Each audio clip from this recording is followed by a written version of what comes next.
to take you to a conference on Section 702 of the Foreign Intelligence Surveillance Act, or FISA, which is due to expire at the end of the year. In the UCLA School of Law. His research focuses on the intersection of technology, policy, business law, and the wider ramifications of key technological trends and developments. He's testified before Congress, most recently on drones, privacy, and intellectual property. And he's also a member of the Council on Foreign Relations and the World Economic Forum's Global Agenda Council on Cybersecurity. John is going to go through the basics of Section 702 and sort of like a 101 introduction to it, and that'll set up the rest of our program today. So John, welcome. Thanks very much. Sure everyone hear me. Thank you all for coming today. I realize there's probably have some of the country's top experts in Section 702 in the room, and perhaps some people who know a little less. If you are one of the people who is one of the country's top experts, you will learn nothing in the next 25 or 30 minutes. But the goal of this portion of the talk is to make sure that we're all sort of starting from the same foundation. I'm not going to argue in favor or against any of the provisions of Section 702. I'm simply going to lay out what it is so we're all starting from the same place. My understanding is programmatically this will go till about till 12:45, and then we've got lunch for you, and then we'll come back and then go into the remainder of the program. So let me just start at the highest level. Section 702 is part of Title VII of FISA, and it allows the Attorney General and DNI to jointly authorize targeting communications that must satisfy all three of these prongs: persons other than U.S. persons who are reasonably believed to be outside the United States to acquire foreign intelligence information. And so those are the three key requirements which relate to Section 702. What I'm going to do in this presentation is briefly give a little historical context, because it's helpful to sort of know how did we get here. Talk specifically about the FISA Amendments Act of 2008, which teed up the discussion that we're having this year in Congress, and then I'll go through some of the highlights, the key points of Section 702. So with apologies for the quality, I downloaded this from, this is scanned 1978 legislation, but this is the original FISA. Right? FISA was originally enacted in 1978, and it was to authorize electronic surveillance for foreign intelligence purposes, and it was directed at communications exclusively between or among foreign powers. So that was in 1978. Another feature we see from the 1978 legislation is that there had to be no substantial likelihood that the surveillance will acquire the contents of any communication to which a U.S. person is a party. So from the earliest days of FISA, we see this attention towards not intercepting U.S. person communications if possible. The other thing that's notable back in the original FISA is you see the creation of the Foreign Intelligence Surveillance Court. And so it says, it's a little hard to read, the Chief Justice shall publicly designate 7 district court judges. Now, today we have 11, but back originally it was 7, and that was increased to 11 under the Patriot Act of 2001. So FISC, the Foreign Intelligence Surveillance Court, was created under the original 1978 FISA. And in addition, that same law also created the review venue, the Foreign Intelligence Surveillance Court of Review, which was very rarely used, so it's the appeal venue from the FISC, but it has been used in several key rulings. So that framework, even though Section 702, in fact Title VII didn't exist, that framework dates from the original enactment of FISA. So unsurprisingly, for legislation that was originally put on the books in 1978, it's been amended a number of times over the years. Here's some of the amendments that at least I was able to find. I'm going to give specific attention to some of these latter ones here, because those latter amendments are the ones which created the Section 702 that we have today. So a precursor to Title VII, Section 702, was something called the Protect America Act of 2007. It was enacted in August of 2007, and this was specifically, here is the first time we see language like what we have in the Section 702 today, having DNI and the Attorney General authorize the acquisition of foreign intelligence information concerning persons reasonably believed to be outside the United States. So this Protect America Act of 2007 had a sunset built into it. And it basically was automatically going to expire 180 days after enactment, which it was enacted in August of 2007, so it then expired at sunset in February of 2008. So from February 2008 onward, there was this discussion in Congress about what to do. And then finally, a couple of months later, in July of 2008, we have the passage into law of the FISA Amendments Act of 2008, which is the act that created the Title VII that we have today. So this was the first time we had that in the form essentially the way we have it today. So this is the legislation creating Title VII, and you'll notice here it's got a sunset, and it's actually, let me go back here. As originally created, it sunset on December 31st, 2012, so a little over 4 years after the original enactment. So the day before it was going to expire, so on December 30th, 2012, there was a reauthorization. So it would be nice to think that in 2017 this will get resolved before December 30th, 2017. But if history is any guide, it might come down to the wire. So in 2012, there was, at the very end, the day before the original Title VII was going to sunset, it was extended, and particularly it had this language here, striking December 31st, 2012, and inserting December 31st, 2017, and that's where we are today, right? This is the law that we have on the books today, which is the reason we have so much press these days is because the issue is, extending this either with or without modifications is something that's been discussed quite a bit. So that's a kind of a level setting. Here we are. So I thought it would be helpful also because people sometimes use these terms, Section 707, Title VII, FISA, so I wanted to kind of put it all in context. So FISA, as it exists today, has a number of these titles, and I'm not going to read them all, but I've bolded Title VII, which is where Section 702 lives. There's Title IV is pen registers, Title III is physical searches, Title V is business records. Everyone here is familiar probably with the Section 215 of the Patriot Act. That's not Section 702. That lives in Title V, and so we're talking about Title VII. Section 702 is a portion of Title VII. Right? So if you then we kind of push into Title VII here, we get the sections within FISA, within Title VII, and so again, I'm not going to read all of these, other than to highlight, obviously, we're here to talk about Section 702. Notably, these are other than U.S. persons, right? So Section 702, as I suggested at the very beginning, is specifically designed in relation to looking at communications of people who are not U.S. persons.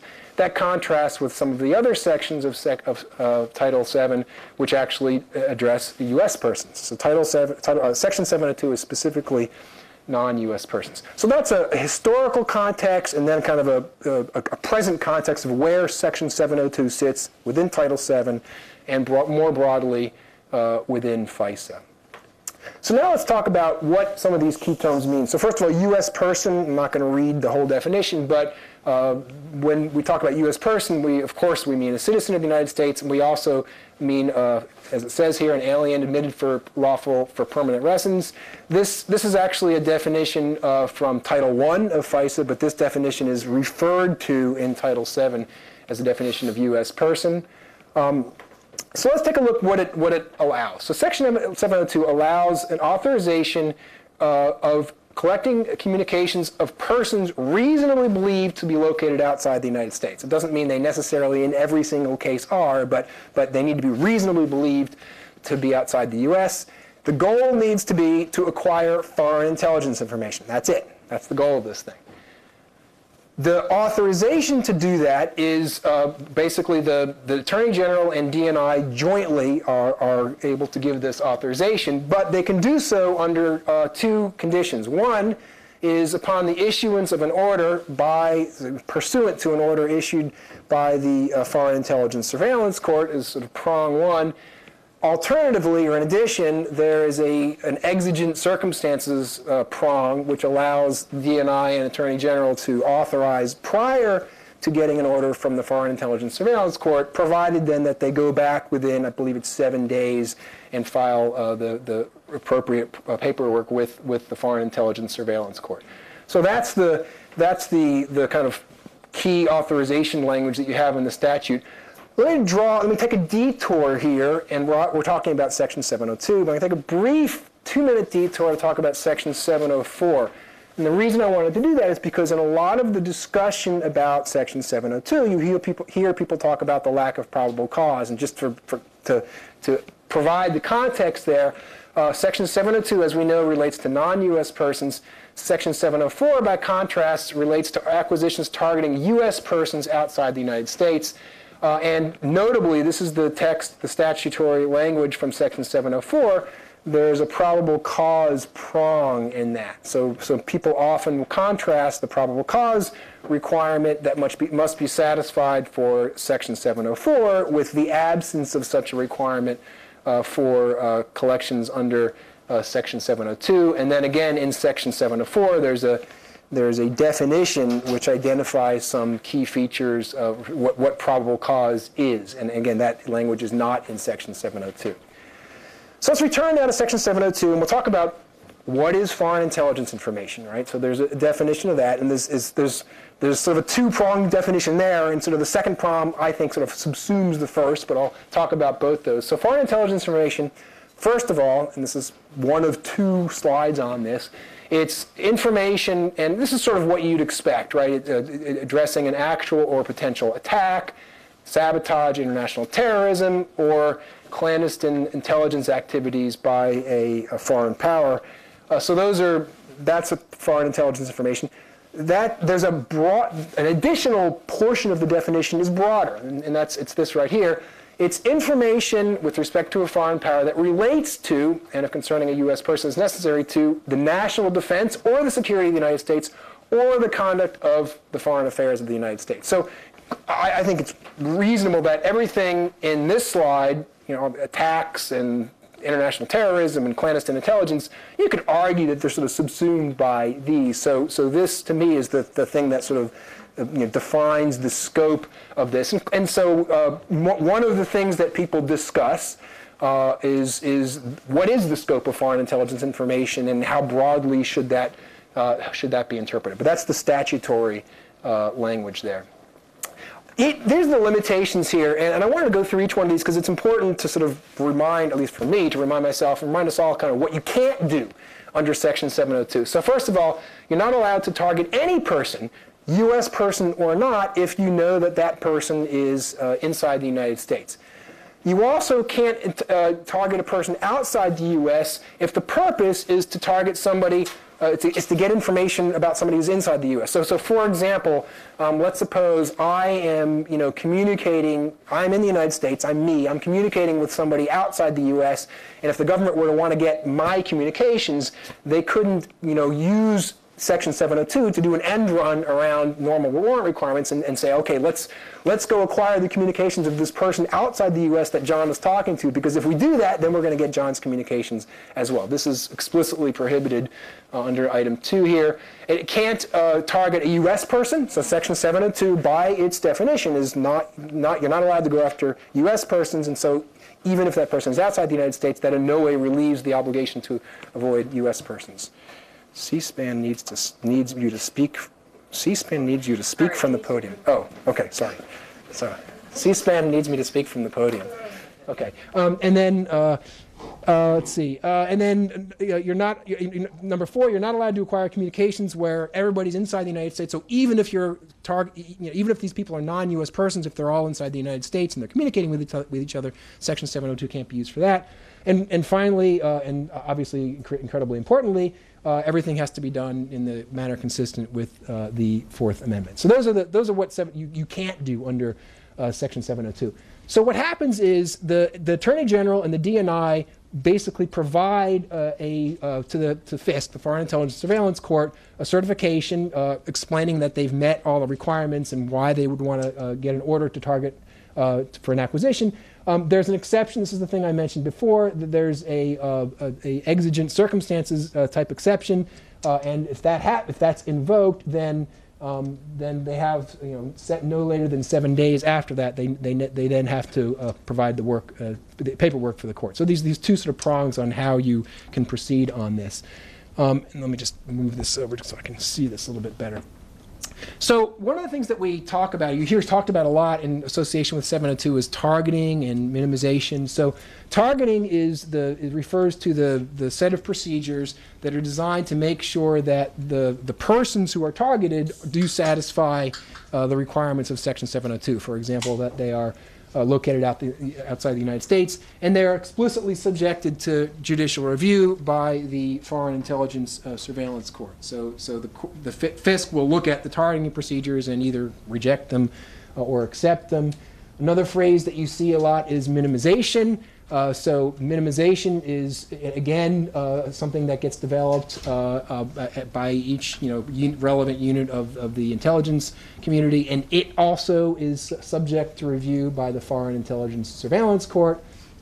And what's interesting, if you look at what's interesting is the law doesn't say exactly what the minimization procedures are. What it says is what they must do, what they must satisfy. So in other words, the details of the minimization are not laid out here, but what it must do, it's defined here, and basically it aims to protect, for example, dissemination of non-publicly acquisition and retention and dissemination of non-publicly available information about U.S. persons. Again, I've bold-faced this number 2, a protection against identifying U.S. persons, and then item 4 also has protections against U.S. persons. Interestingly, the paragraph 3 here is evidence of a crime which is being or is about to be committed. This is the only one of these prongs that doesn't explicitly have a U.S. person carve out in it. So those are the minimization procedures.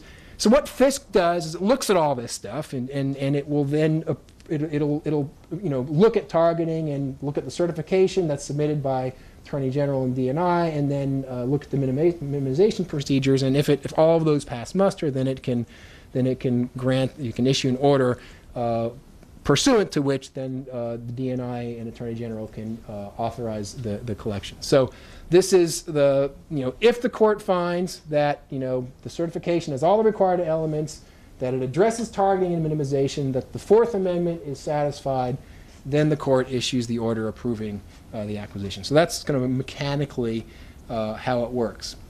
So then what happens is then you can compel an electronic service communication service provider to provide the government with assistance to accomplish the acquisition. So then the government would engage with one of the regular companies that provides the communication services that are the subject of potential acquisition, and the government will reimburse the company for having done so.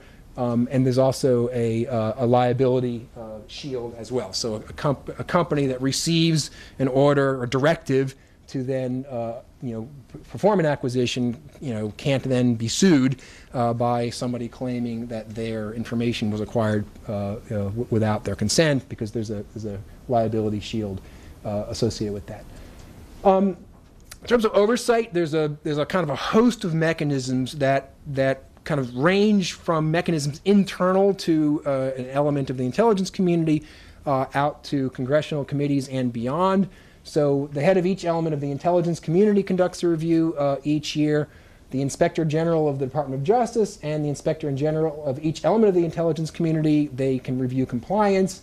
At least twice a year, the Attorney General and DNI assess compliance with respect to targeting and minimization procedures. Twice a year, the Attorney General submits reports to the House and Senate Intelligence and Judiciary Committee. So it's 4 committees, right? Senate, House, Intelligence, and Judiciary. And then once a year, and it just happened a couple of weeks ago, DNI publishes a report, basically a transparency report that identifies a number of information, including the number of Section 702 orders, the number of search terms and queries, and so on. And they do this every year, and like I mentioned, they just a month or so ago published that report for calendar year 2016. So these are examples of some of the oversight mechanisms that are built into the law. Another form of oversight or disclosure is that FISC rulings are redacted and then published by Office of the Director of National Intelligence. So there's a tumblr.com, many of you may have seen this, I see on the record, where you can go and download rulings, significant rulings, as well as other documents that DNI has chosen to publish in relation to Section 702. And then, in addition, the companies that receive the 702 directives are allowed to do reporting. And there's a complicated sort of set of formulas for exactly what they are and are not allowed to report, and how they round the numbers about, you know, how precisely they round the numbers about what they report. But there is an explicit provision in the law to enable those companies to report the directives, the number of directives rounded to some number that they've actually received. So there's a kind of, like I said, a layered set of oversight mechanisms. So I want to talk about so that's the kind of statutory framework. I'm going to briefly talk about some of the kind of operational things that inevitably happen and that sometimes lead to some of the discussion about Section 702. So just as the fundamental key point here is, as I mentioned before, Section 702 prohibits targeting of U.S. persons, but nonetheless, it's just statistically inevitable, right? If you are conducting many acquisitions, if the number gets large enough, even though there was no express intent to acquire the communication of a U.S. person, just statistically, that is going to happen on some instances, and that is sometimes identified using the term incidental collection. So you'll see that term discussed in relation to Section 702. Another term that you might see is MCT, which stands for either multiple communication transactions or sometimes multi-communication transactions. And the idea there is that you can have a lawful interception of a particular communication, but because that communication is bundled with other communications, you can then inadvertently or unintentionally sweep in communications that you wouldn't have necessarily been specifically trying to get. And so again, that is used, the phrase MCT is used, or the acronym MCT is used to describe that. So I'm going to talk now about downstream, otherwise known as PRISM, and upstream collection, and I'll use NSA's own language to describe these things. So as NSA has said in a press release just a month or so ago, under Section 702, NSA collects internet communications in two ways: downstream, previously referred to as PRISM, and upstream. And under downstream collection, NSA acquires communications to or from a Section 702 selector, such as an email address. So in other words, for example, a particular person's email address might be then the subject of a directive or of a selector to get that communication. Also, according to this, PCLOB is the Privacy and Civil Liberties Oversight Board, so you'll see that acronym a number of times. In describing this, PCLOB wrote, in PRISM collection, the government, specifically the FBI on behalf of the NSA, sends selectors such as an email address to a U.S.-based electronic communication service provider, such as an ISP, that has been served a directive. Under the directive, the service provider is compelled to give the communication sent to or from that selector to the government. And the Privacy and Civil Liberties Oversight Board went on to say that PRISM collection does not include acquisition of telephone calls. So we then contrast that with upstream collection, again, from that same Privacy and Civil Liberties Oversight Board report. Upstream collection is different from PRISM collection because the acquisition occurs not with the compelled assistance of the United States ISPs, but with the compelled assistance through a Section 702 directive of providers that control the telecommunications backbone over which communications transit. So the telecommunications backbone is sort of these trunk lines that just carry just absolutely massive amounts of aggregated information from all sorts of communication services. And that's the portion of the network which is addressed with upstream collection. Again, from the same report, upstream collection also includes telephone calls in addition to internet communications. So those are the two types of things. And then just a kind of a statistic, and I don't know how current the statistic is anymore, but this is the only one I'm aware of that's publicly available. There was an October 11th FISC order, and in that order, the judge who wrote the order wrote that NSA's upstream collection constitutes only approximately 9% of the total internet communications being acquired by NSA under Section 702. So at least as of the time when the data that this judge was reviewing, wrote this order, then the overwhelming majority of the internet communications were actually not on the upstream side; they were on the downstream side. So another thing that you'll see, and probably have seen often, is this about versus to from distinction. So upstream collection can include about and also to from communications. So NSA gives an example. An example of an about email is one that includes the targeted email address in the text or body of the email, even though the email is between two persons who are not themselves targets, right? So if I am not a target and I'm sending an email to somebody who is also not a target, and in the email I say, please reach out to, XYZ, his or her email address is whatever, and it turns out that person is a target, that would be an about communication, although not a to from communication.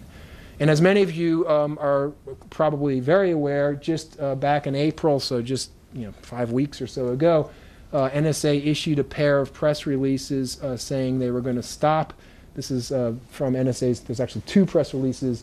And if you look at the bottom paragraph, it says NSA will no longer collect certain internet communications that merely mention a foreign intelligence target. This information is referred to in the IC as about communications in Section 702 Upstream Internet Surveillance.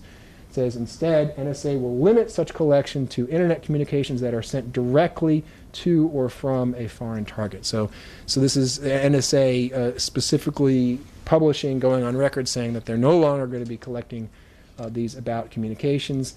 And then this is the second, or the other press release that NSA issued the same day. NSA stops certain Section 702 upstream activities. The second page of this basically says, after considerable evaluation of the program and available technology, NSA has decided that Section 702 activities will no longer include any upstream internet communications that are solely about a foreign intelligence target. So it goes on to say it's going to limit it to 2 or 1. And then it says, in addition, as part of this curtailment, NSA will delete the vast majority of previously acquired upstream internet communications as soon as practicable. Okay, so again, recent changes from NSA on that. I'm going to show a couple of examples from the transparency report. I mentioned that one of the oversight mechanisms is that annually DNI publishes this transparency report. In this case, in I believe it was April of 2017, DNI published the report for calendar year CY 2016. 0 orders issued, but there's still a number of acquisitions that occurred, and I'll talk about that in a minute. Let me briefly take a side trip and talk about masking and unmasking. So masking, if you have a U.S. person, that person's identity will typically be masked in the way that in the disseminated information that will go to a consumer of that information. Unmasking refers to is the term used to basically say, well, let's remove that anonymity and say who was that person whose identity was originally masked. That's what's meant by unmasking. So this is again from the transparency report. So total number of NSA disseminated 702 reports containing USP, U.S. person identities, so 3,914. And then it says of those containing U.S. person identities, the U.S. person identity was originally masked in 2,964 reports. So there was 3,900 about containing U.S. identities, and then this is the number where the identity was originally masked. And then conversely, this row says of the reports containing USP identities, this is the number this is the number of reports where the identity was originally revealed.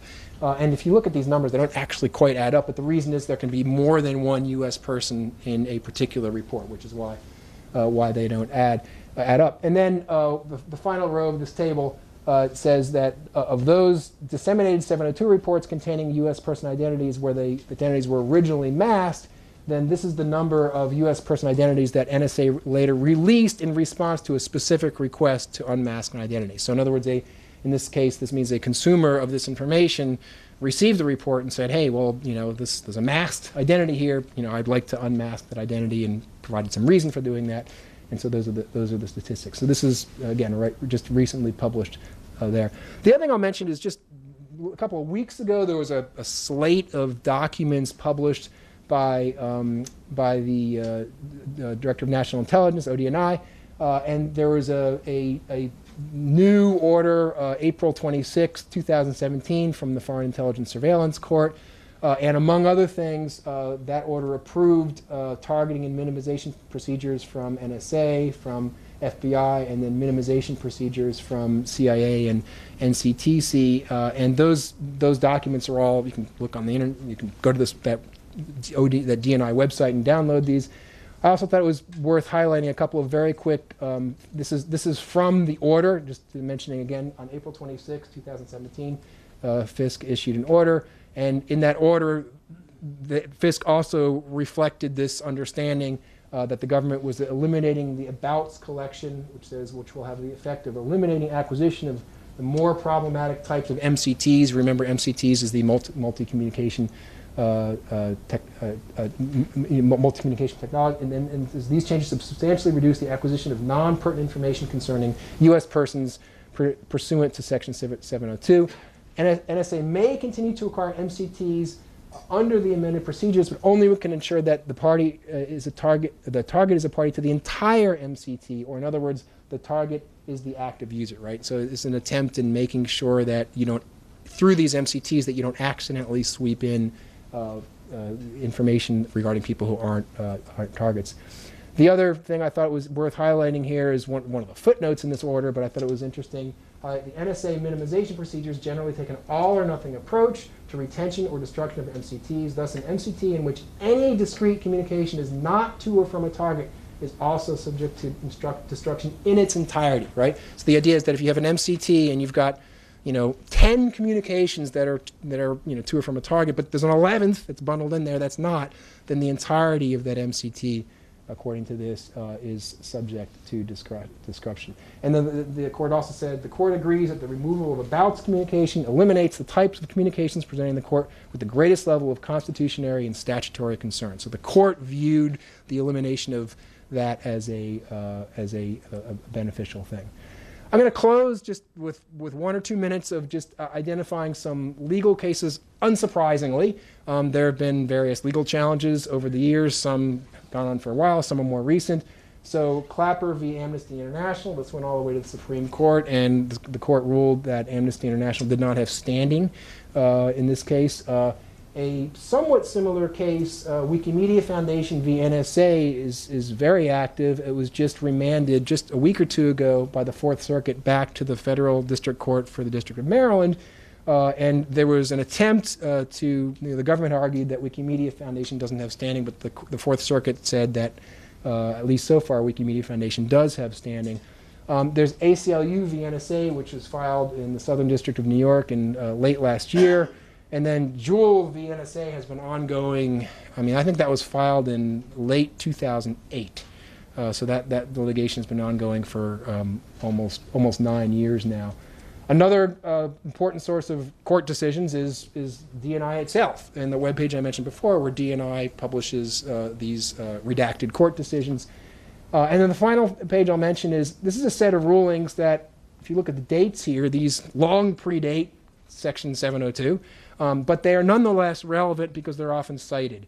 And so the top one is called the Keith decision. There's 3 more here. And these decisions, these precedents, generally deal with the extent of the exception to the warrant requirement when you're dealing with foreign intelligence information. And again, we could spend half an hour on each one of these rulings, but then we would push off the rest of the program. I'm not going to do that.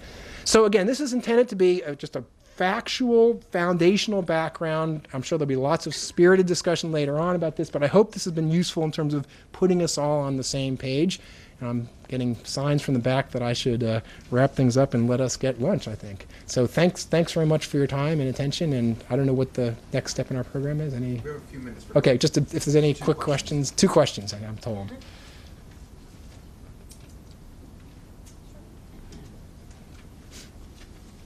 When you referenced the court opinion, or I guess memo and order on April 26, I think that there was some, the judge mentioned, I think, incidental third parties that were unauthorized having some of that information from the FBI, as well as some of the congressional members of Congress asking how many Americans are accidentally included in this, and that number wasn't given.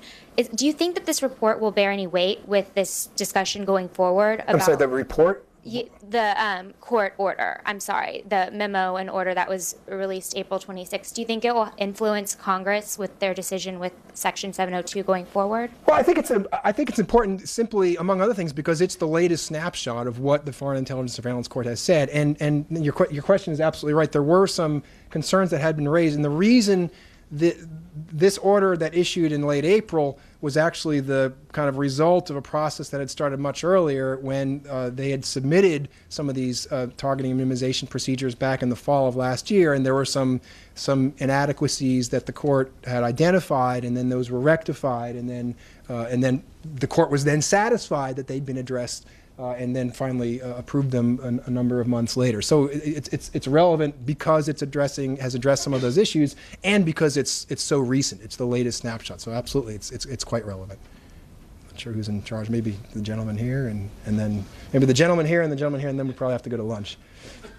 Do we have any indication of what is in the annual applications, other than a sort of technical rubrics? Is there any sense? Do we have any sense that there's a geographical limitation that we're looking at particular areas of the world, or is it simply a matter of, these are the protocols we're going to have technically, and we may use these anywhere in the world, and these are the minimization protocols we have, and we can use them anywhere in the world? Yeah, it's an interesting question, but I'm not aware of any publication about geographic specificity. I just don't know, and certainly the statute doesn't require anything like that, but I'm not aware of anything.